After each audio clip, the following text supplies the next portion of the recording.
Mente, Caráter e Personalidade, volume 1, capítulo 30. Egoísmo e egotismo. Por natureza somos egocêntricos. Somos por natureza egocêntricos e opiniosos. Mas ao aprendermos as lições que Cristo nos deseja ensinar, tornamo-nos participantes de sua natureza. Daí em diante, vivemos a sua vida. O maravilhoso exemplo de Cristo, a incomparável ternura com que compreendia os sentimentos dos outros, chorando com os que choravam e se regozijando com os que se regozijavam, deve exercer profunda influência sobre o caráter de todos quantos o seguem em sinceridade. Mediante palavras e atos bondosos, procurarão facilitar o trilho aos pés cansados. O egoísmo contrai o intelecto. O interesse egoísta deve sempre ser subordinado, pois, se lhe for dado lugar para agir, tornar-se-á um poder controlador que contrai o intelecto, endurece o coração e enfraquece o poder moral. Então, vem a decepção. O homem separou-se de Deus e se vendeu a atividades indignas. Não pode ser feliz, pois não pode respeitar-se a si mesmo. Inferiorizou-se em sua própria estima. É um fracasso intelectual. Egoísmo, causa da culpabilidade humana. O egoísmo é a ausência da humildade como a de Cristo, e sua existência é a ruína da felicidade humana, a causa da culpabilidade humana, e leva os que o abrigam ao naufrágio da fé. Confunde os sentidos. Hoje, como nos dias de Cristo, Satanás governa a mente de muitos. Oh, se sua temível e temerosa obra pudesse ser discernida e resistida! O egoísmo tem pervertido os princípios, tem confundido os sentidos e anuviado o juízo.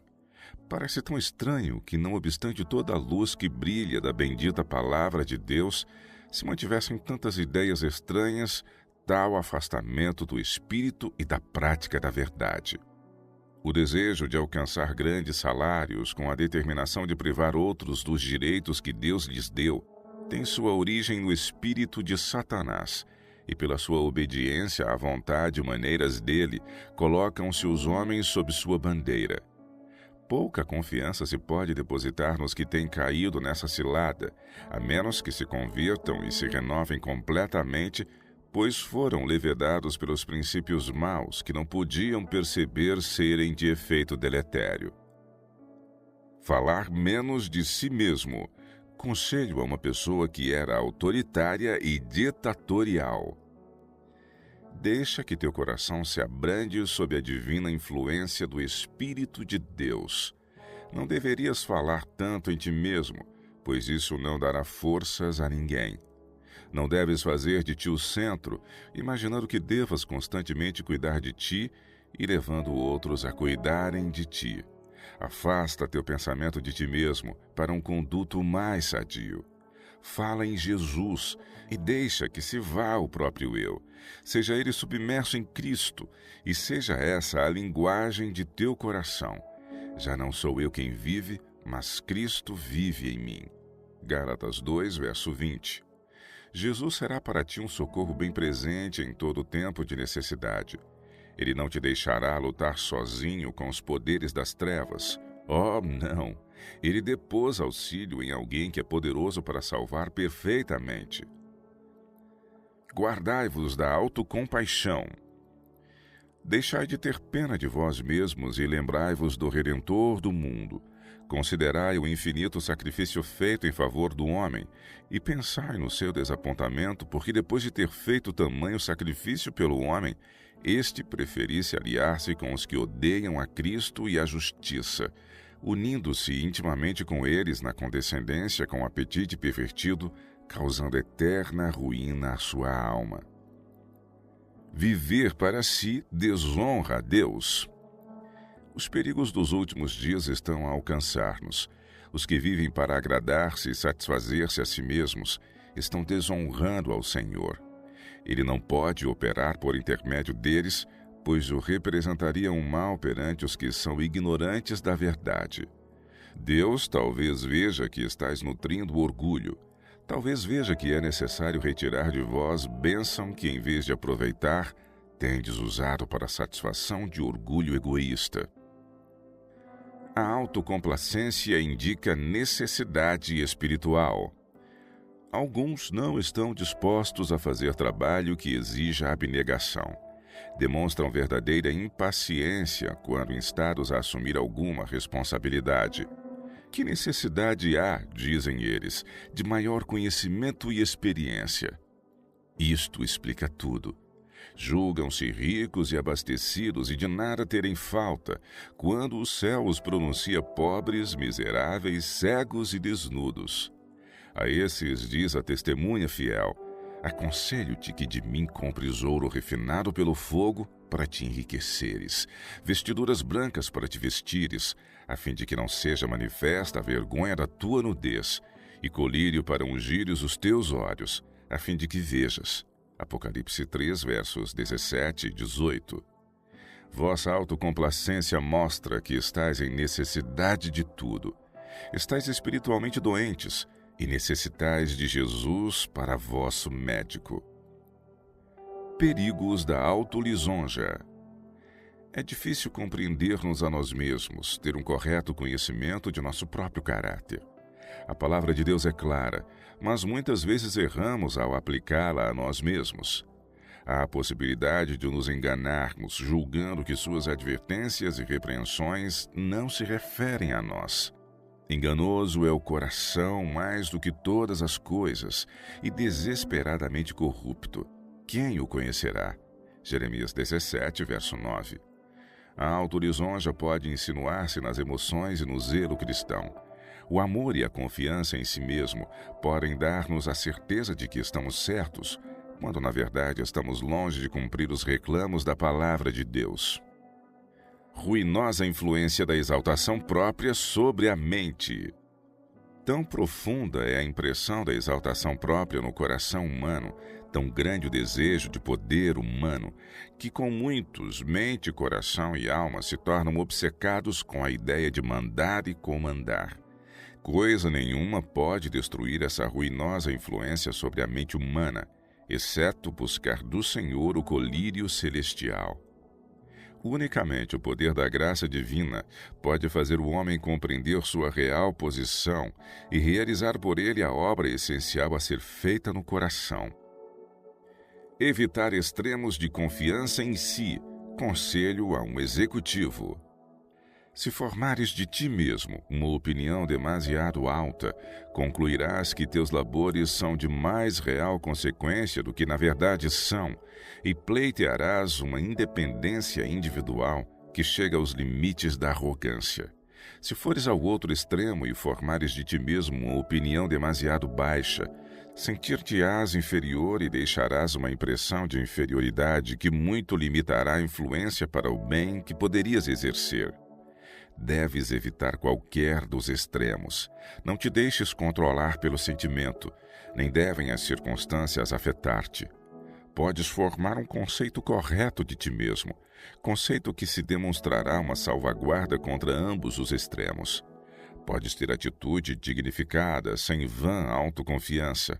Podes condescender e contemporizar sem sacrificar o respeito próprio ou a independência pessoal, e tua vida pode ser de grande influência junto aos de classe alta como os de condição social humilde. O egocentrismo fomenta a doença. Mensagem pessoal. Teus esforços devem ser fervorosos e exatos e perseverantes, a fim de teres êxito. Como seguidor de Cristo, deves aprender a controlar toda e qualquer expressão de impaciência e paixão. Tua mente se concentra demasiado em ti mesmo, falas demais em ti, em tuas fraquezas físicas. Teu procedimento no dia a dia está te causando enfermidade devido a teus maus hábitos. O apóstolo insiste com os irmãos que consagrem a Deus o corpo. Rogo-vos, pois, irmãos, pelas misericórdias de Deus, que apresenteis os vossos corpos por sacrifício vivo, santo e agradável a Deus, que é o vosso culto racional.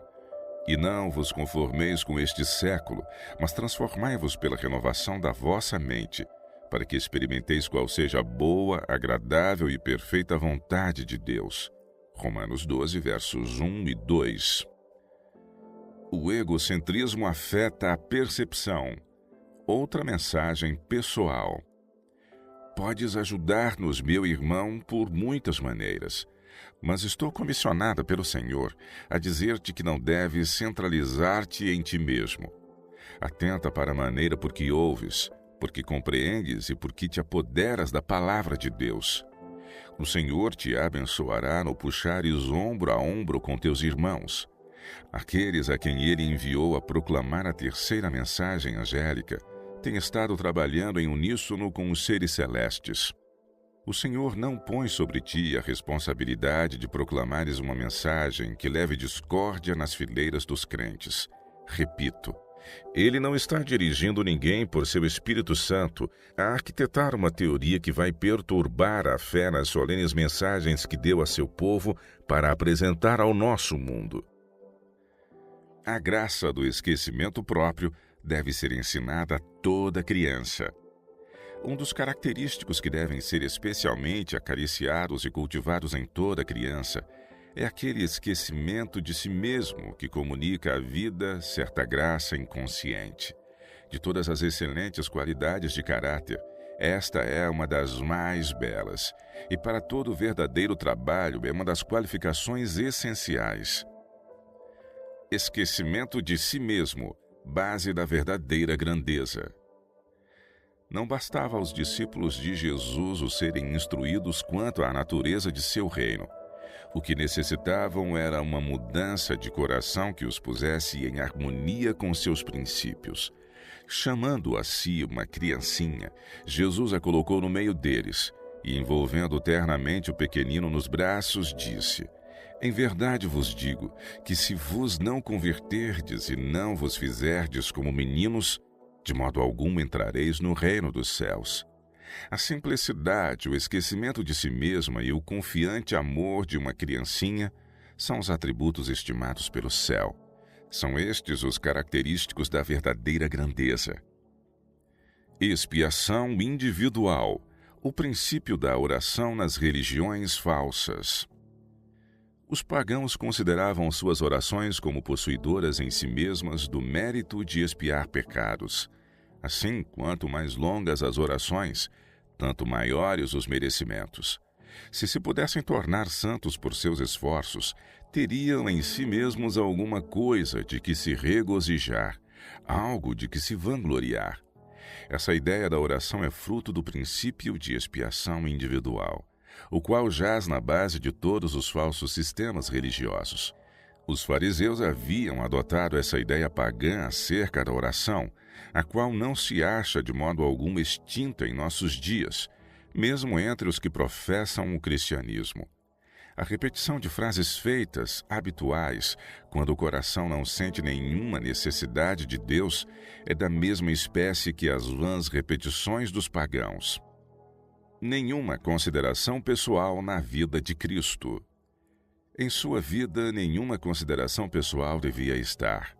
A honra que o mundo atribui à posição, riqueza e talento devia ser estranha ao Filho de Deus.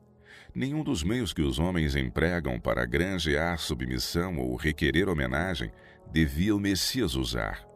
Sua completa renúncia do eu foi prefigurada nas palavras: não clamará, não se exaltará nem fará ouvir a sua voz na praça. A cana trilhada não quebrará, nem apagará o pavio que fumega. Isaías 42, versos 2 e 3. O remédio de Deus para o egoísmo e a exaltação própria. Existe no homem a disposição de se estimar em mais alta conta do que a seu irmão, de trabalhar para si mesmo, de procurar o mais alto lugar e muitas vezes isso dá em resultado ruins suspeitas e amargura de espírito. A ordenança que precede a ceia do Senhor deve remover esses desentendimentos, tirar o homem de seu egoísmo, fazê-lo baixar de seus tacões de exaltação própria à humildade de coração que o levará a servir a seu irmão. O santo vigia do céu acha-se presente nesses períodos para torná-los uma ocasião de exame de consciência, de convicção de pecado e de bendita segurança de pecados perdoados. Cristo, na plenitude de sua graça, acha-se aí para mudar a corrente dos pensamentos que têm seguido direções egoístas. O Espírito Santo aviva as sensibilidades dos que seguem o exemplo de seu Senhor.